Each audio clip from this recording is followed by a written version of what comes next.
Hello, friends and people of the internet. Thank you for checking out this episode of the 15-Minute BJ podcast. I'm BJ Jezbera, and as you know, this is the show where I talk about my life and music and what's going on in the world around me.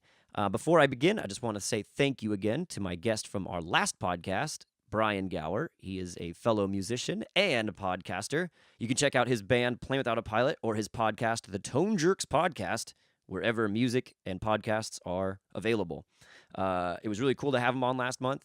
He was a guest a couple of times since the very beginning. I think he was one of my first guests, so it's really awesome that he came back and checked in with us. If you haven't checked it out yet, make sure to go back, listen to the last episode of the 15-Minute BJ podcast. It's a little bit longer. I think it's about an hour long, BJ, but it's really good. We talk about his band, we talk about his podcast, and we just shoot the shit a little bit. So if you like listening to two buddies bro down, that is the episode for you. Today, it's just a solo episode, me all by myself, so it'll be another 15-minute, maybe even shorter, BJ. We'll see how that goes. Today, I've got some news for you, and I'm going to answer some community questions as well, so let's get into it. What is new in the world of BJ Jezbera?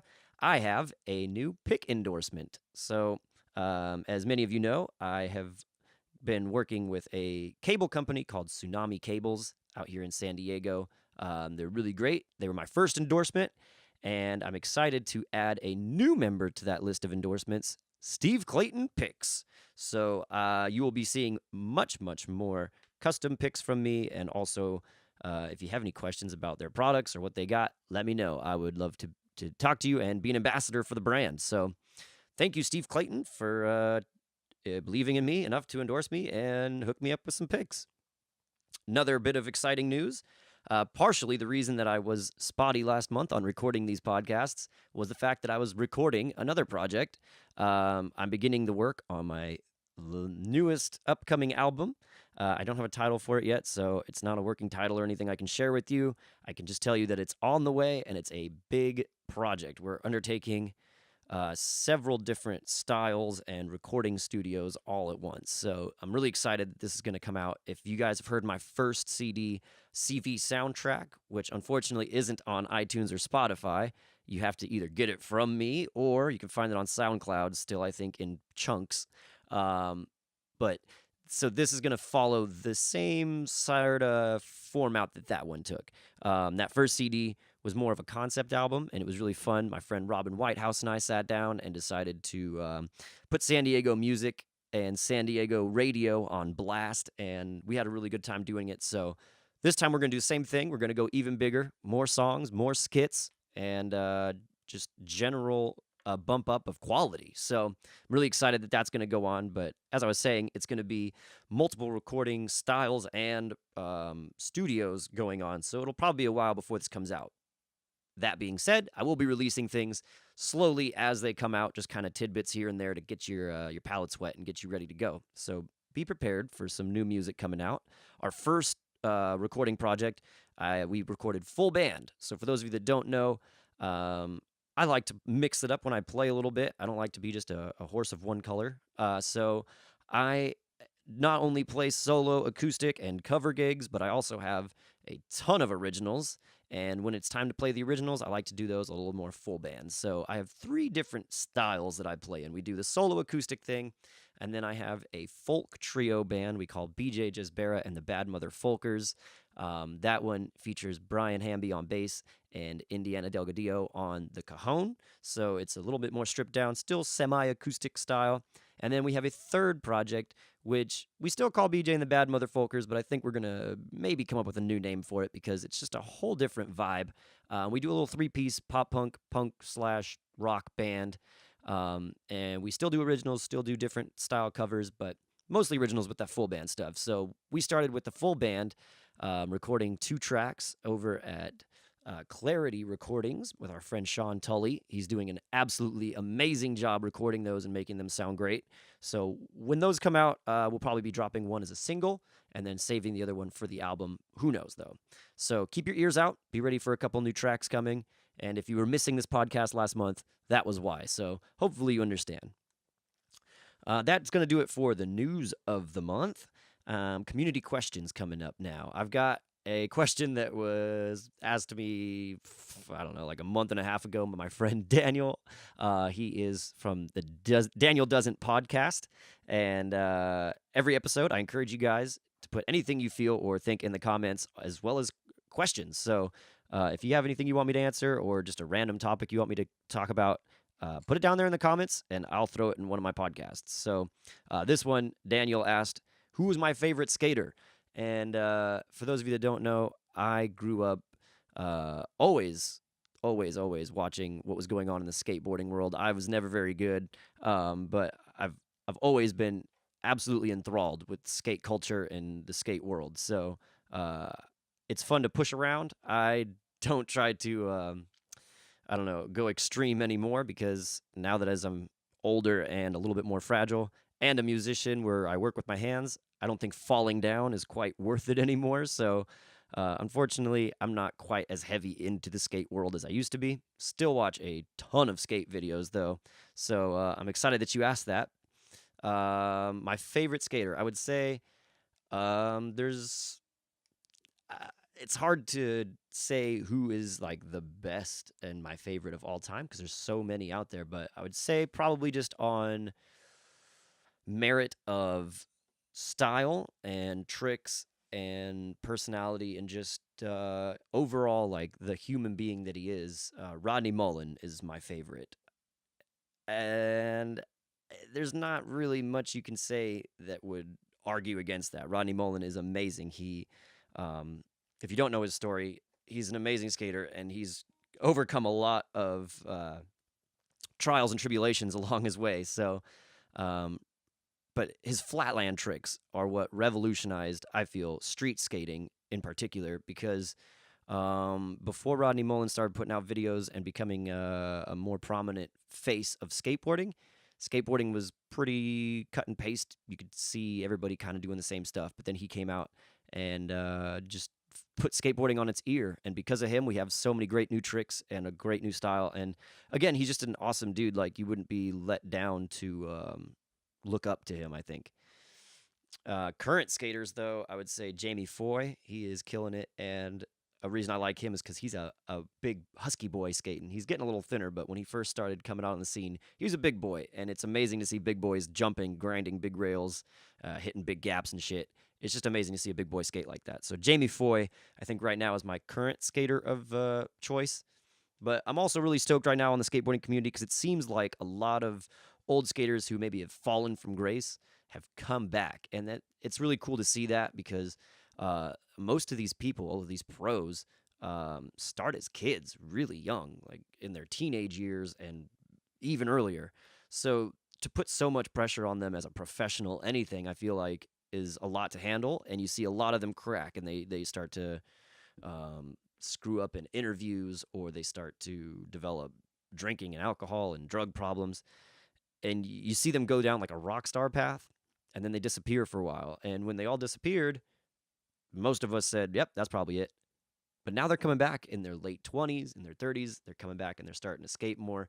And you're seeing people like Antoine Dixon and Corey Duffel, a whole bunch of other dudes that have kind of fallen from grace. Kevin Spanky Long, another one. They've lost sponsors, but they've still kept at it, and they've come back just as hard to stay in the skate world, which I think is really cool, and I respect that a lot, because as a musician, I can relate to that, and I've always taken a lot of inspiration for my my professional side in the music world from skateboarding. You know, you learn a lot from skating, falling and getting back up, and maybe hurting yourself, but still going through it just because it's something you want to do. And I feel like skateboarding really put that in me, that drive of, I'm going to do things a million times, and even if I'm doing it wrong or if I fall, I'm going to get back up and I'm going to keep trying it until it sticks, until it lands, until I can do it cleanly. Same thing in the music world. I'm constantly trying to learn new songs, or I'm trying to figure out a new way to get booked in different places and trying to make myself more appealing to the masses. So it's really cool to see a parallel in a completely different medium. Skateboarding and music, they go hand in hand because skateboard videos use music. But other than that, I think the most common thing between the two is just a never give up attitude. And I took that into my music. So it's really cool to see these old skaters, I guess they call them old now, who have fell off early on in their careers, coming back and starting to really emerge as like better people and sometimes even better skaters. So I find that really inspirational. And thank you, Daniel, for that question. And if you have any questions or things you want me to talk about, put them in the comments below.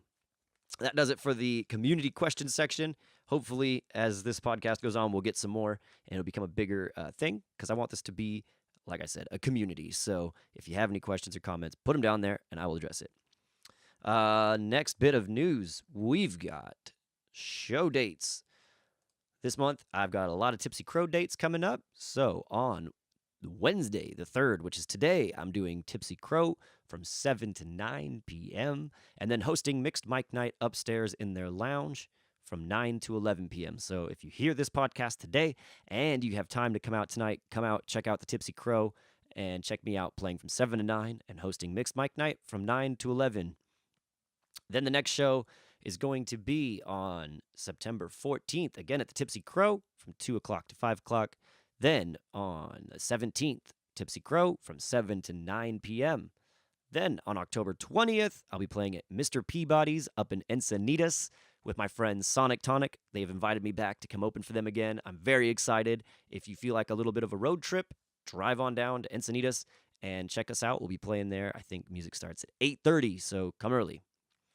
The next show will be on October 28th at the Tipsy Crow, 2 o'clock to 5 o'clock. And finally, I have a Halloween show at the Tipsy Crow on Halloween night, Wednesday, October 31st. Come check me out, 7 o'clock to 9 o'clock. I will be dressed up. I'm not going to tell you who I will be dressed up as. You got to come out to see it.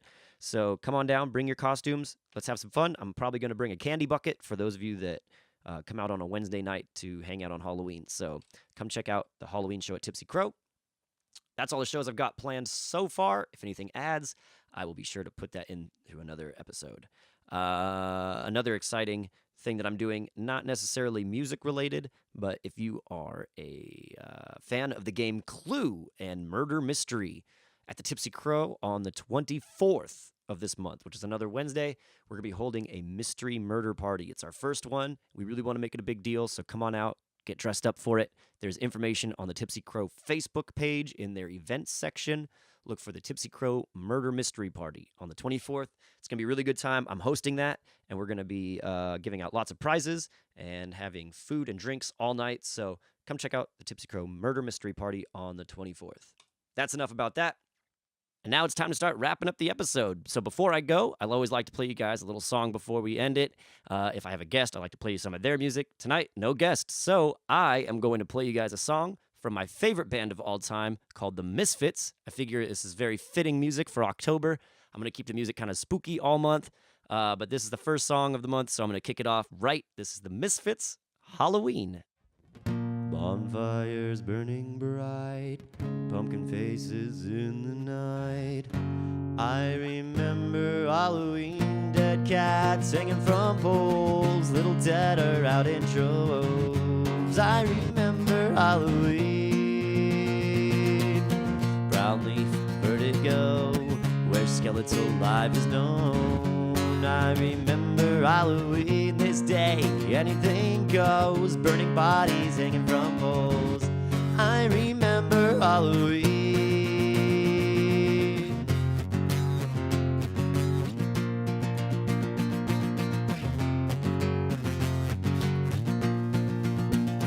Halloween, Halloween, Halloween, Halloween.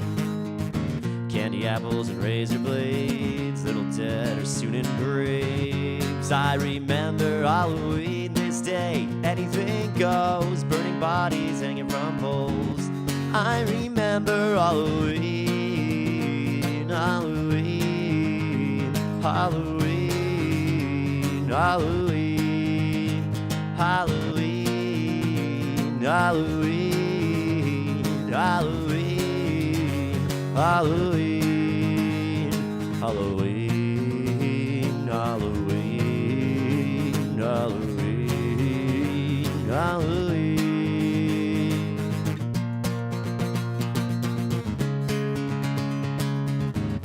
I remember Halloween. And that's going to do it for today's episode of the 15-Minute BJ Podcast. If you guys enjoyed it, make sure to like, share, subscribe, and if you can, tell a friend.